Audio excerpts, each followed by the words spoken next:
Hello सांग मैंने good morning भावुँ आप समस्त भी उठिजी आज मत लगुच सूर्य बोधे पश्चिम उदय होती कहीं मुझे सब जी 11टा बेले उठा 10टा 11टा बेले उठा कथा से आज एत जल्दी उठी जाइए मैंने आप भावुए सूर्य आज पश्चिम बोधे उदय हो मत जहाँ लगुच आउ सांग मैंने आज गोटे छोट ब्लॉग करवा जोटा गाँ भितर को जावा गाँ भितर देखी उठी चाह भी पीकी आसवा गाँ शेष आम गाँव भी निजस्व मो निज गाँ को भी आप देखिए तो चलतु स्टार्ट करवा वीडियो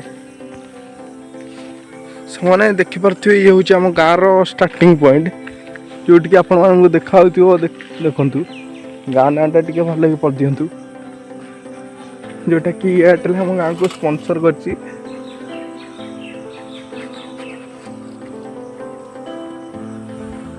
अच्छा चलतु गाँ भीतर पूरा देखा टोटाली गाँव रिव्यू देखा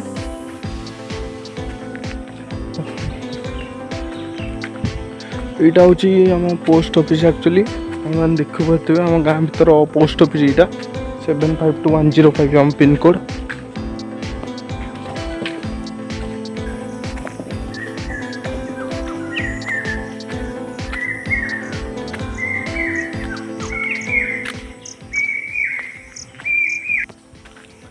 समस्त देखु गाँ भीतर दृश्य केमी जो मैंने सहर रू भी अच्छा देखिपे कि गाँ भीतर केमी प्रकृति आज केमी शस्य सुंदर परिपूर्ण आप सब देखिपे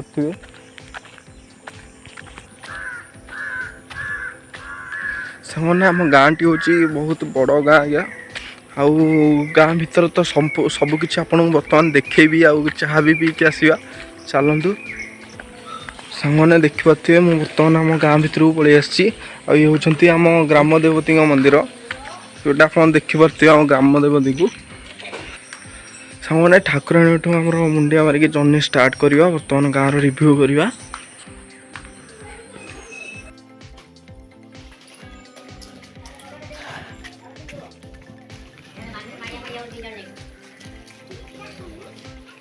आम गाँव प्रथम जोटा सप रोचे रिव्यू करवा आसतु जा भाईना पाखक जा सब किसी रिव्यू भी देखा दुकान विषय किसी जाना कौन भाईना दुकान टी सबकि डिटेल्स भी आम जाना भाईना निजस्व मुहर आम रोचे फर्टिलाइजर जो दुकान अच्छी आउ से कौन करुँच आम गाँ भीतर दृश्य केमी सब मुझे आपको देखा भाईना कि कहतु आम गाँ विषय प्रथम तो गुड मॉर्निंग आज्ञा मो ना बीरंजना नाथ रथपुरुषोत्तम पुर पोस्ट भी रथपुरुषोत्तम पुर post Saraswatipur PS बलंगा pin code होती 752 तो मु रथपुरुषोत्तम पुर गोटे फर्टिलाइजर काउंटर कर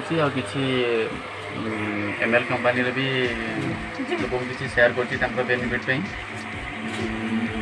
जदि ये आखापाखि किसी लोक मो पर निर्भर करके फर्टिलाइजरटा चलती बाकी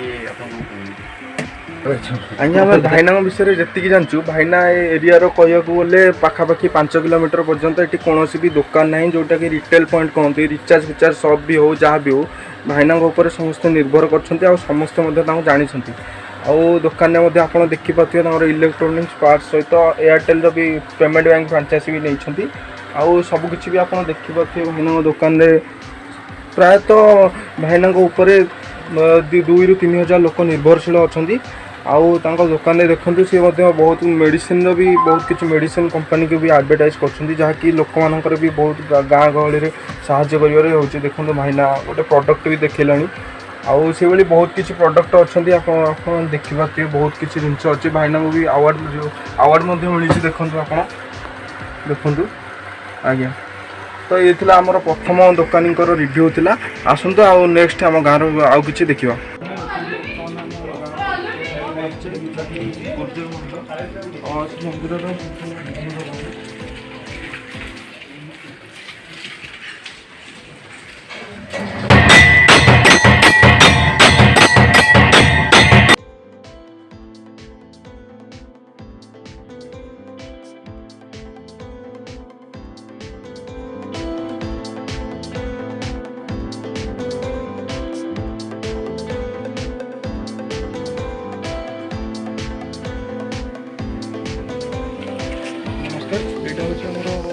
ଦେଖିପାରୁଥିବେ ରଥପୁରସ୍ତମ ପୁର ଗ୍ରାମର ଏଇଟା ହେଉଛି ବାଲୁଙ୍ଗେଶ୍ୱର ମନ୍ଦିର, ଯେଉଁଟାକି ବହୁ ପୁରାତନ ମନ୍ଦିର ଏଇଟା। ତ ଆପଣଙ୍କୁ ସେ ମନ୍ଦିର ବିଷୟରେ ବି କିଛି ଦେଖିବା, ମନ୍ଦିର ପାଖକୁ ଯାଇକି ଆଉ ସମ୍ପୂର୍ଣ୍ଣ ରିଭ୍ୟୁ ବି ଦେବା। ଆସ।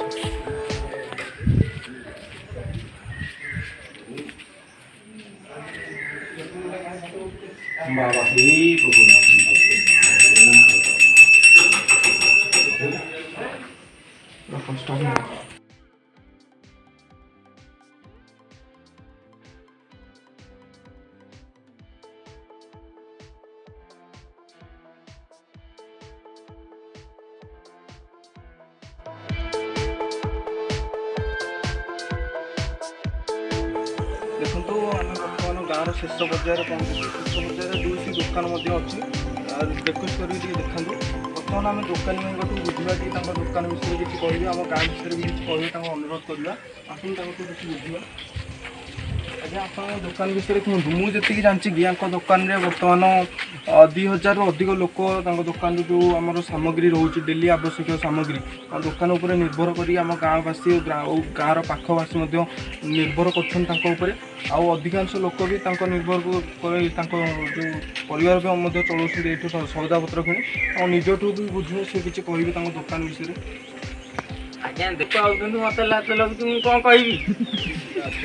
ରଥପୁରସ୍ତମ ପୁର ଗ୍ରାମର ସମ୍ଭ୍ରାନ୍ତ ବ୍ୟବସାୟୀ ଯଥା ତାଙ୍କ ନାଁ ହେଉଛି କୈଳାସ ଚନ୍ଦ୍ର ସାହୁ। ତାଙ୍କୁ ପଚାରି ବୁଝିବା ଲକଡାଉନରେ କିଭଳି ଭାବରେ ତାଙ୍କର ବେପାର, ଯେଉଁ ବିଜନେସ୍ ତାଙ୍କର ଅଛି, ଯେଉଁ ଛୋଟିଆ ଦୋକାନଟି ତା ଦେହରୁ ସିଏ ତାଙ୍କର ପରିବାର ପ୍ରତିପୋଷଣ କରନ୍ତି, ବର୍ତ୍ତମାନ ସେଇଟା କିଭଳି ଭାବରେ ଚାଲିଛି। ଆଚ୍ଛା କୈଳାସ ବାବୁ, ଆଜ୍ଞା ଆପଣଙ୍କ ନାଁ? ମୋ ନାଁ କୈଳାସ ଚନ୍ଦ୍ର ସାହୁ। ମୋ ଘରଟି ଏଇ ଗାଁ ମଝିରେ ଟିକେ ଏଠି ଦୋକାନ କରିଛି। ଯେ ଆଜ୍ଞା ଲକଡାଉନରେ କିଭଳି ଭାବରେ ଆପଣଙ୍କର ଜୀବନ ଜୀବିକା ବାଧାପ୍ରାପ୍ତ ହେଇଛି ଏବଂ କିଭଳି ଭାବରେ ଆପଣ ଲକଡାଉନକୁ ଫେସ୍ କରିଛନ୍ତି? ଲକଡାଉନରେ ବହୁତ ମୋ ଦୋକାନ ଲସ୍ ହେଇଛି। ଦୋକାନ ବନ୍ଦ ହେବା ହେତୁ ବେପାର ପତ୍ର କିଛି ବର୍ତ୍ତମାନ ଆମେ ଭାଇନାଙ୍କଠୁ ବୁଝିବା। ଏ ଯେଉଁ ଆମେ ଦେଖୁଛେ ଯେଉଁ ଲେଖା ହେଇଛି ମହାପ୍ରଭୁ ପତିତ ପାବନ ଦେବଙ୍କର ଯେଉଁ ସମାଧି ମଠ, ଆଉ କ୍ୟାମେରାମାନଙ୍କୁ ଦେଖୁଛୁ କରି ଏଇଟା ମନ୍ଦିରଟାକୁ ମଧ୍ୟ ଦେଖନ୍ତୁ। ଏ ମନ୍ଦିର ବିଷୟରେ ଏଇଟା କି ଯେଉଁଟା ଆମର ପୁରାତନ ମଠ ଥିଲା, ଆମେ ତ ସେତେ କିଛି ଜାଣିନୁ। ଭାଇନା ତାଙ୍କ ସେ ମନ୍ଦିର ବିଷୟରେ କିଛି କହିବେ, ଭାଇନାଙ୍କଠୁ ଆମେ ଶୁଣିବା। ବର୍ତ୍ତମାନ ପୁରୁଷୋତ୍ତମ କ୍ଷେତ୍ରର ଅନ୍ତରାଳରେ ପୁରୀ ସମାଧି ମଠର ଗୋଟିଏ ଅଂଶ ବିଶେଷ ହେଉଛି ଆମ ଗାଁରେ ଥିବା ମଠ। ଆପଣ ତ ଜାଣିଥିବେ ସମାଧି ମଠ ପୁରୀରେ ଅଛି, ତା'ର ବିଧିବଦ୍ଧ ଭାବରେ ସମାଧି ମଠର ଯେଭଳି ଭାବରେ ଅଛି ଠିକ୍ ସେଇଭଳି ଗୋଟେ ମାନେ ଶାଖା ହେଉଛି ଆମ ଗାଁରେ ଅଛି। ମହନ୍ତ ପୁରୁଷୋତ୍ତମ ଦାସଙ୍କର ଏଠି ଯେତେବେଳେ ସେ ମହନ୍ତ ଥିଲେ ସେହି ସମୟର ମଠଟି ସ୍ଥାପନ ହୋଇଛି ଏବଂ ମଠର ଅନେକ ସମ୍ପତ୍ତି ବାଡ଼ି ଅଛି ଆମର ରଥପୁରୁଷୋତ୍ତମ ପୁର ମୌଜାରେ। ଅତି ଉତ୍ତମ, ଥରେ ବୁଲି ଆସନ୍ତୁ ଦେଖିବେ ମନ୍ଦିରର କିଭଳି ଭାବେ, ମାନେ ପୁରାତନ ମନ୍ଦିରଟା ତ ସେତେବେଳେ ତ ଏଭଳି ଭାବରେ କିଛି ନଥିଲା। ମନ୍ଦିରଟି ସେପଟେ ଥିଲା, ପରବର୍ତ୍ତୀ ମୁହୂର୍ତ୍ତରେ ସ୍ଥାନାନ୍ତର ହୋଇ ଏଠି ଗୋଟେ ନୂତନ ମନ୍ଦିର ଗଢ଼ି ଉଠିଛି। ତ ଆପଣ ଅନୁଭବ କରିବେ ଯେତେବେଳେ ଆସିବେ, ନଦୀ କୂଳ ପାଖରେ ମନ୍ଦିରଟି ଅତି ଉତ୍ତମ। ଆମର ଏ ଯେଉଁ ମଣ୍ଡପ ଗୁଡ଼ିକ ଅଛି, ମଣ୍ଡପ ବିଷୟରେ କିଛି କହିବେ, କେଉଁଥିପାଇଁ ହେଇଛି, କ'ଣ ସବୁ କିଛି କହିବେ କି? ପୁରାତନ କାଳରୁ 200 କି 300 ବର୍ଷ ଆମେ ତ ଦେଖିନାହୁଁ, ଇତିହାସ ଯାହା କହେ ଆମେ ତାହା ଶୁଣୁ। ପୁରାତନ କାଳରୁ ବର୍ତ୍ତମାନ ଅନେକ ଗ୍ରାମରୁ 7 ଦୋଳ ଆସନ୍ତି, ଏଠି ବସନ୍ତି। ସେ ଯେଉଁ ମଣ୍ଡପ ଗୁଡ଼ାକ ଆପଣ ଦେଖୁଛନ୍ତି ତା ଦେହରେ ସବୁ ଦୋଳ ବସନ୍ତି, ତାଙ୍କ ନାଁ ମଧ୍ୟ ଲେଖା ହେଇଛି, କିଏ କେଉଁଠୁ ଆସିକି କେଉଁଠି ବସନ୍ତି। ମେଳନ ଜାତ ହୁଏ, ସାଗର ସ୍ନାନ, ବାରୁଣୀ ସ୍ନାନ, ମହାବାରୁଣୀ ସ୍ନାନରେ ଏଠି ଆମର ପ୍ରଭୁଙ୍କର ଅନେକ ଦିବ୍ୟ ମିଳନ କରାଯାଏ ଏବଂ ତାପରେ ବିଧିବଦ୍ଧ ଭାବରେ ଯାହା ସବୁ ଅଛି ଠାକୁରଙ୍କ ନୀତିକ୍ରାନ୍ତି କରାଯାଏ ଏବଂ ନିଜ ନିଜ ଘରକୁ ଫେରିଯାଆନ୍ତି।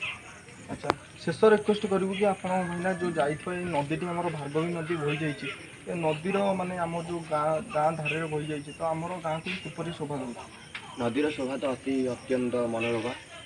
ପୂର୍ବରୁ ତ ନଦୀ ଯେତେବେଳେ ନଦୀ ଆସେ ଲୋକଙ୍କ ମନରେ ଗୋଟେ ଭୟ ଆସିଯାଏ କି ନଦୀ ବଢ଼ି ଆସିଲାଣି, କ'ଣ କରିବୁ, କେମିତି ରହିବୁ, କ'ଣ ହୁଏ। କିନ୍ତୁ ବର୍ତ୍ତମାନ ପ୍ରଶାସନର ଅନେକ ଉନ୍ନତିକର କାର୍ଯ୍ୟ ପାଇଁ ବନ୍ଧ ବହୁତ ଉଚ୍ଚା ହୋଇଯାଇଛି, ଯାହାଫଳରେ କି ଆମକୁ ଅତି ସୁବିଧା ହେଉଛି ଏବଂ ନଦୀ ବଢ଼ି ଆସିଲେ ବି ଆମର କିଛି ଭୟ ନାହିଁ, ଅତି ସୁନ୍ଦର ମନେ କରୁ। ଠିକ୍ ଅଛି, ଭାଇନାଙ୍କଠୁ ଆମେ ଏତିକି ଆଶା କରୁଥିଲୁ। ଭାଇନା ସମ୍ପୂର୍ଣ୍ଣ କିଛି ମନ୍ଦିର ବିଷୟରେ ଆଉ ଆମର ଗ୍ରାମରେ ଥିବା ଏଇ ଯେଉଁ ମଣ୍ଡପମାନଙ୍କ ବିଷୟରେ ସବୁ କିଛି ଡିଟେଲ୍ସ ଦେଇଛନ୍ତି। ବର୍ତ୍ତମାନ ଆମେ ଦେଖିବା ମନ୍ଦିରଟା ଯେଉଁ ପାଖକୁ ଯାଇକି ମନ୍ଦିରର ପୁରା ପାଖାପାଖି ଆମେ ସବୁ କିଛି ଡିଟେଲ୍ସ ଦେଖିବା।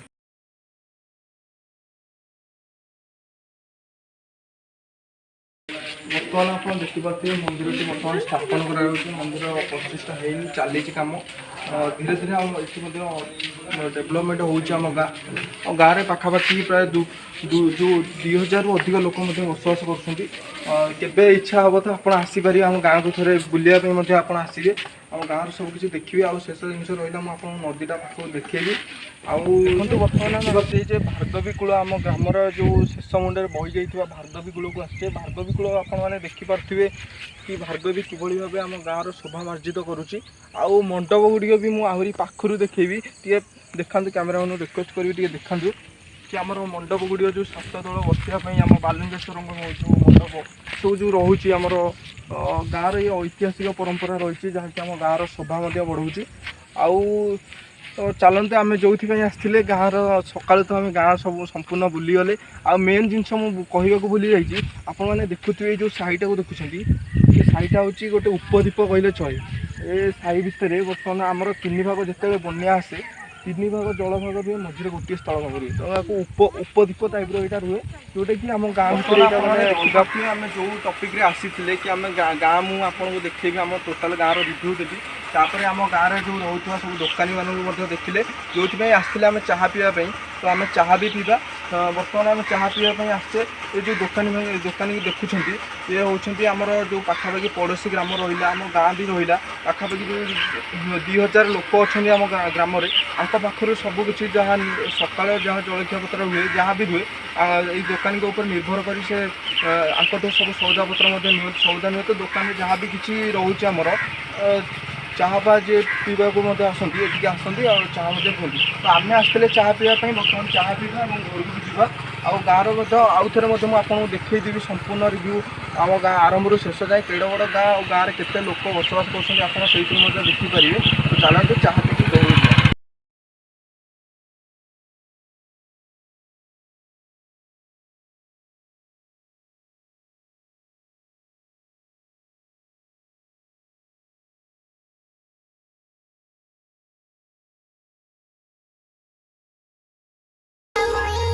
Sote sun chal bule nene amor gaale nene kabu bele pose debi tote na chal suna amor ghar ke tui chal ei jibu bele mor dil rahe babura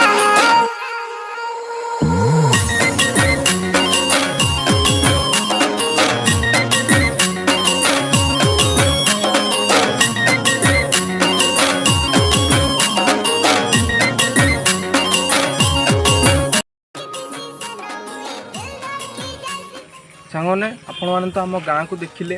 ଆମ ଗାଁର ସବୁକିଛି ଯେଉଁ ଗାଁ ଆରମ୍ଭରୁ ଶେଷ ପର୍ଯ୍ୟନ୍ତ ମୁଁ ସବୁକିଛି ଦେଖେଇଲି। ଆଉ ମୋ ପର୍ସନାଲ୍ ଲାଇଫ୍ ବିଷୟରେ ବି ଆପଣଙ୍କୁ କିଛି ସେୟାର କଲି। ତ ଆଜିର ଭିଡ଼ିଓରେ ଏତିକି ଥିଲା। ଯଦି ଭିଡ଼ିଓଟା ଆପଣଙ୍କୁ ଟିକେ ବି ଭଲ ଲାଗିଥାଏ, ପ୍ଲିଜ୍ ଭିଡ଼ିଓ ଗୋଟେ ଲାଇକ୍ କରିଦେବେ, ଆପଣଙ୍କ ସାଙ୍ଗମାନଙ୍କ ସହିତ ସେୟାର କରିବେ। ଆଉ ଆସିବା ଆଉ ଗୋଟେ ନୂଆ ବ୍ଲଗ୍ରେ ଆଉ କିଛି ନୂଆ ଜାଗା ଦେଖାଇବା ସହିତ ଆପଣଙ୍କୁ ବହୁତ କିଛି ଆପଣ ଦେଖିପାରିବେ। ତ ଚ୍ୟାନେଲ୍କୁ ସବସ୍କ୍ରାଇବ୍ କରିକି ରଖନ୍ତୁ, ପାଖରେ ଥିବା ବେଲ୍ ଆଇକନ୍କୁ ବି ଦବାଇ ଦିଅନ୍ତୁ। ଯେବେ ବି ମୁଁ ଭିଡ଼ିଓ ଅପଲୋଡ଼ କରିବି ଆପଣଙ୍କ ପାଖକୁ ନୋଟିଫିକେସନ୍ ସବୁଠାରୁ ପ୍ରଥମେ ଯିବ।